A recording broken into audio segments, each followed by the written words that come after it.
ನಮಸ್ಕಾರ ವೀಕ್ಷಕರೇ, ಇವತ್ತಿನ ಟಾಪ್ ಅಪ್ಡೇಟ್ಸ್ ಗಳಿಗೆ ಸ್ವಾಗತ.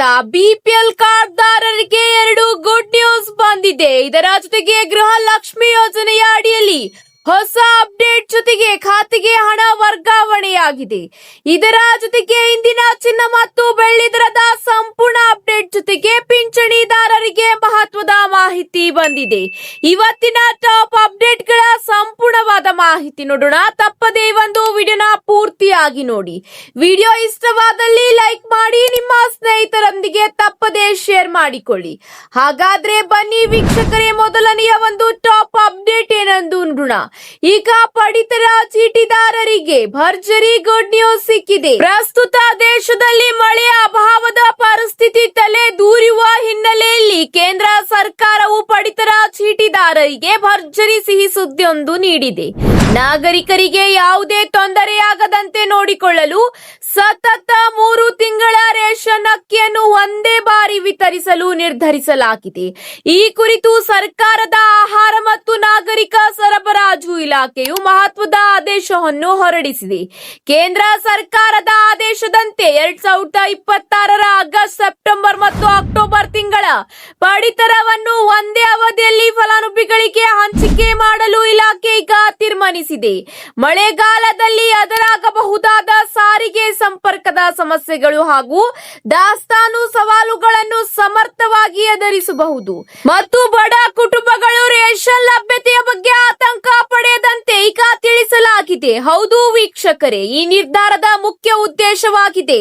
ಹೌದು ವೀಕ್ಷಕರೇ, ಎಲ್ಲಾ ಜನ ಸಾಮಾನ್ಯರಿಗೆ ಆಗಸ್ಟ್ 1ರಿಂದಲೇ ಈ 3 ತಿಂಗಳ ಪಡಿತರ ಸಾಮಗ್ರಿಗಳ ವಿತರಣಾ ಪ್ರಕ್ರಿಯೆ ಆರಂಭವಾಗಲಿದೆ. ರಾಷ್ಟ್ರೀಯ ಆಹಾರ ಭದ್ರತಾ ಕಾಯ್ದೆಯ ಅಡಿಯಲ್ಲಿ ಈ ಪಡಿತರವನ್ನು ಫಲಾನುಭವಿಗಳಿಗೆ ಸಂಪೂರ್ಣವಾಗಿ ಉಚಿತವಾಗಿ ನೀಡಲಾಗುತ್ತಿದೆ. ಇದಕ್ಕಾಗಿ ಕಾರ್ಡ್ದಾರರಾಗಲಿ ಅಥವಾ ನ್ಯಾಯಬೆಲೆ ಅಂಗಡಿ ಮಾಲೀಕರಾಗಲಿ ಯಾವುದೇ ರೀತಿಯ ಹಣವನ್ನು ಪಾವತಿಸುವ ಅಗತ್ಯವಿಲ್ಲ ಎಂದು ಈಗ ಆಹಾರ ಇಲಾಖೆ ತಿಳಿಸಿದೆ. ಸಾಮಾನ್ಯವಾಗಿ ಪ್ರತಿ ತಿಂಗಳು 1ನೇ ತಾರೀಕಿನಿಂದ ಕೇವಲ 15 ದಿನಗಳ ಕಾಲ ಮಾತ್ರ ಪಡಿತರ ವಿತರಕರು ಅಕ್ಕಿಯನ್ನು ನೀಡುತ್ತಿದ್ದರು. ಆದರೆ ಈ ಬಾರಿ ಒಟ್ಟಿಗೆ 3 ತಿಂಗಳ ರೇಷನ್ ನೀಡುತ್ತಿರುವುದರಿಂದ ಆಗಸ್ಟ್ ತಿಂಗಳ ಪೂರ್ತಿ 31 ದಿನಗಳ ಕಾಲವೂ ಕೂಡ ನ್ಯಾಯಬೆಲೆ ಅಂಗಡಿಗಳನ್ನು ತೆರೆದು ಅಕ್ಕಿ ವಿತರಿಸಲಾಗುತ್ತದೆ.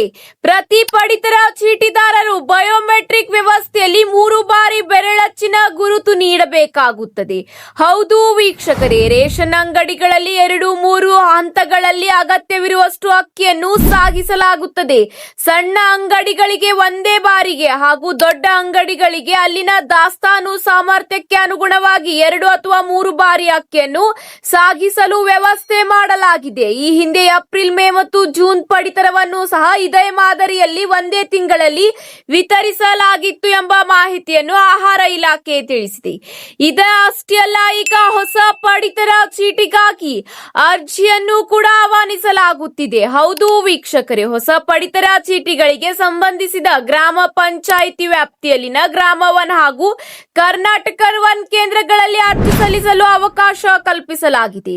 ಈ ಶ್ರಮ ಕಾರ್ಡ್ ಹೊಂದಿರುವ ಕಾರ್ಮಿಕರು ತುರ್ತು ವೈದ್ಯಕೀಯ ಚಿಕಿತ್ಸೆ ಅಡಿಯಲ್ಲಿ ಹೊಸ ಪಡಿತರ ಚೀಟಿಗೆ ಅರ್ಜಿ ಸಲ್ಲಿಸಬಹುದಾಗಿದೆ.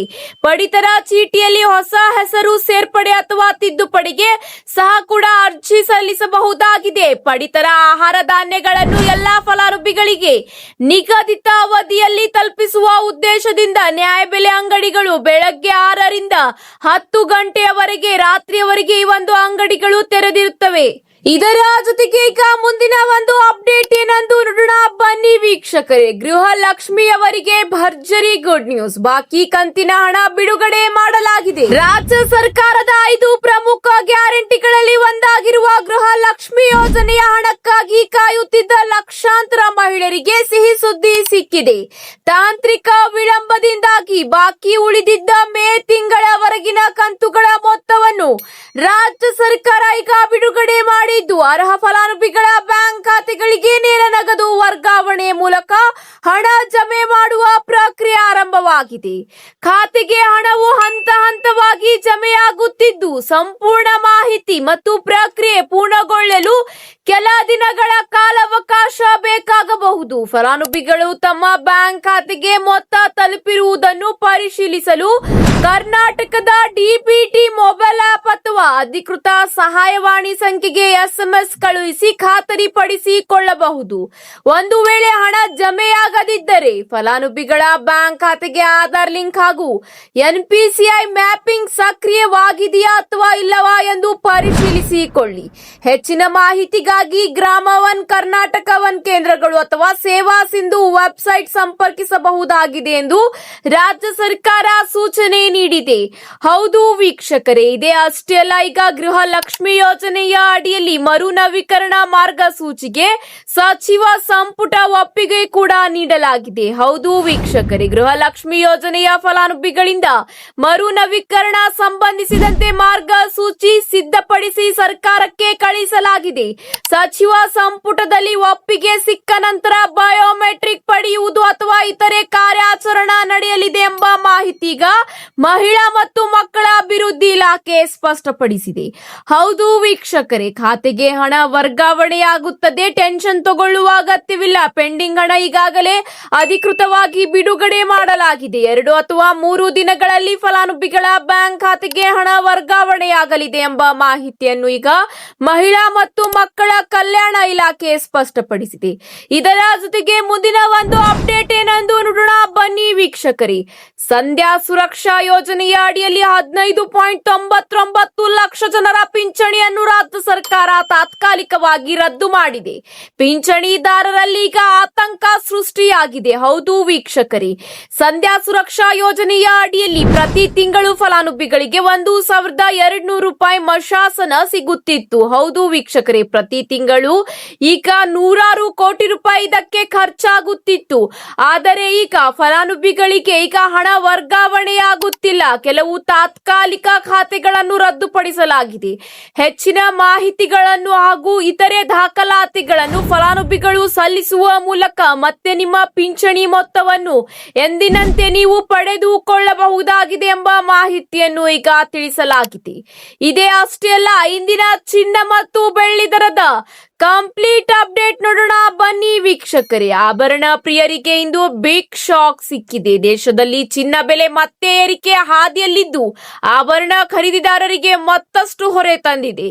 ನಿನ್ನೆ 1 ಗ್ರಾಂಗೆ 15 ರೂಪಾಯಿ ಏರಿಕೆಯಾಗಿದ್ದ ಚಿನ್ನದ ದರ ಇಂದು ಏಕಾಏಕಿ 70 ರೂಪಾಯಿ ಹೆಚ್ಚಳ ಕಂಡಿದೆ. ಕಳೆದ 3-4 ದಿನಗಳ ಅವಧಿಯಲ್ಲಿ ಒಟ್ಟು 1 ಗ್ರಾಂ ಚಿನ್ನದ ಬೆಲೆ 155 ರೂಪಾಯಿ ಏರಿಕೆಯಾಗಿದೆ. ಮತ್ತೊಂದು ಕಡೆ ನಿನ್ನೆ 5 ರೂಪಾಯಿ ಏರಿಕೆ ಕಂಡಿದ್ದ ಬೆಳ್ಳಿಯ ಬೆಲೆ ಇಂದು ಯಾವುದೇ ಬದಲಾವಣೆಯಾಗದೆ ಸ್ಥಿರವಾಗಿದೆ. ಪ್ರಸ್ತುತ ಭಾರತದಲ್ಲಿ 10 ಗ್ರಾಂ 22 ಕ್ಯಾರೆಟ್ ಚಿನ್ನದ ಬೆಲೆ 1,32,200 ರೂಪಾಯಿಗೆ ತಲುಪಿದೆ. ಅದೇ ರೀತಿ 24 ಕ್ಯಾರೆಟ್ ಅಪರಂಜಿ ಚಿನ್ನದ ಬೆಲೆ 10 ಗ್ರಾಂಗೆ 1,44,220 ರೂಪಾಯಿ ಎಂದು ದಾಖಲಾತಿಯಾಗಿದೆ. ಬೆಳ್ಳಿ ದರದಲ್ಲಿ ಯಾವುದೇ ಬದಲಾವಣೆ ಇಲ್ಲದ ಕಾರಣ 100 ಗ್ರಾಂ ಬೆಳ್ಳಿಯ ಬೆಲೆ 23,500 ರೂಪಾಯಿ ಎಂದು ದಾಖಲಾತಿಯಾಗಿದೆ. ರಾಜಧಾನಿ ಬೆಂಗಳೂರಿನಲ್ಲಿ ಚಿನ್ನದ ಬೆಲೆ ದೇಶದ ಸರಾಸರಿ ದರಕ್ಕೆ ಸಮನಾಗಿದೆ. ಇಲ್ಲಿ 10 ಗ್ರಾಂ 22 ಕ್ಯಾರೆಟ್ ಚಿನ್ನದ ಬೆಲೆ 1,32,200 ರೂಪಾಯಿ ದಾಖಲಾತಿಯಾಗಿದೆ. ಇಂದು ಬೆಂಗಳೂರಿನಲ್ಲಿ 24 ಕ್ಯಾರೆಟ್ ಚಿನ್ನದ ಬೆಲೆ 1 ಗ್ರಾಂಗೆ 14,422 ರೂಪಾಯಿ ದಾಖಲಾತಿಯಾಗಿದ್ದರೆ 22 ಕ್ಯಾರೆಟ್ ಚಿನ್ನ 1 ಗ್ರಾಂಗೆ 13,220 ರೂಪಾಯಿ ದಾಖಲಾತಿಯಾಗಿದೆ. ಬೆಳ್ಳಿಯ ಬೆಲೆ 1 ಗ್ರಾಂಗೆ 235 ರೂಪಾಯಿ ಎಂದು ದಾಖಲಾತಿಯಾಗಿದೆ. ಇದೇ ರೀತಿ ವಿವಿಧ ನಗರಗಳಲ್ಲಿ 22 ಕ್ಯಾರೆಟ್ ಚಿನ್ನದ ಬೆಲೆ 1 ಗ್ರಾಂಗೆ ಎಷ್ಟಿದೆ ಎಂದು ನೋಡೋಣ ಬನ್ನಿ ವೀಕ್ಷಕರೇ. ಬೆಂಗಳೂರು, ಚೆನ್ನೈ ಹಾಗೂ ಮುಂಬೈನಲ್ಲಿ 13,220 ರೂಪಾಯಿ ಎಂದು ದಾಖಲಾತಿಯಾಗಿದ್ದರೆ ನವದೆಹಲಿಯಲ್ಲಿ 13,235 ರೂಪಾಯಿ ದಾಖಲಾತಿಯಾಗಿದೆ. ಇದೇ ರೀತಿ ಭುವನೇಶ್ವರದಲ್ಲಿ 13,220 ರೂಪಾಯಿ ಎಂದು ದಾಖಲಾತಿಯಾಗಿದೆ. ಇದೇ ರೀತಿ ವಿವಿಧ ನಗರಗಳಲ್ಲಿ ಬೆಳ್ಳಿಯ ಬೆಲೆ ಎಷ್ಟು ದಾಖಲಾತಿಯಾಗಿದೆ ಎಂಬ ಸಂಪೂರ್ಣವಾದ ಮಾಹಿತಿ ನೋಡೋಣ ಬನ್ನಿ ವೀಕ್ಷಕರೇ. ಬೆಂಗಳೂರಿನಲ್ಲಿ 1 ಗ್ರಾಂ ಚಿನ್ನದ ದರ 235 ರೂಪಾಯಿ ದಾಖಲಾತಿಯಾಗಿದ್ದರೆ ಚೆನ್ನೈ, ಕೇರಳ ಹಾಗೂ ಭುವನೇಶ್ವರದಲ್ಲಿ 2,40,100 ಕೆಜಿ ಬೆಳ್ಳಿಯ ಬೆಲೆ ಎಂದು ದಾಖಲಾತಿಯಾಗಿದೆ. ಮುಂಬೈ, ದೆಹಲಿ ಹಾಗೂ ಕೋಲ್ಕತ್ತಾದಲ್ಲಿ 1 ಗ್ರಾಂ ಬೆಳ್ಳಿಯ ದರ 235 ರೂಪಾಯಿ ದಾಖಲಾತಿಯಾಗಿದ್ದರೆ ಅಹಮದಾಬಾದ್, ಜೈಪುರ್ ಮತ್ತು ಲಖನೌ ಹಾಗೂ ಪುಣೆಯಲ್ಲಿ 1 ಕೆಜಿ ಬೆಳ್ಳಿಯ ದರ 2,35,000 ರೂಪಾಯಿ ಎಂದು ದಾಖಲಾತಿಯಾಗಿದೆ. ಇವತ್ತಿಗೆ ಇಷ್ಟೇ ವೀಕ್ಷಕರೇ, ಮತ್ತೆ ಸಿಗೋಣ ಹೊಸ ಅಪ್ಡೇಟ್ ಜೊತೆಗೆ. ಈ ಒಂದು ಮಾಹಿತಿ ನಿಮಗೆ ಇಷ್ಟವಾದಲ್ಲಿ ಲೈಕ್ ಮಾಡಿ ಹಾಗೂ ನಿಮ್ಮ ಎಲ್ಲಾ ಸ್ನೇಹಿತರ ಜೊತೆಗೆ ತಪ್ಪದೇ ಮಾಹಿತಿನ ಶೇರ್ ಮಾಡಿಕೊಳ್ಳಿ.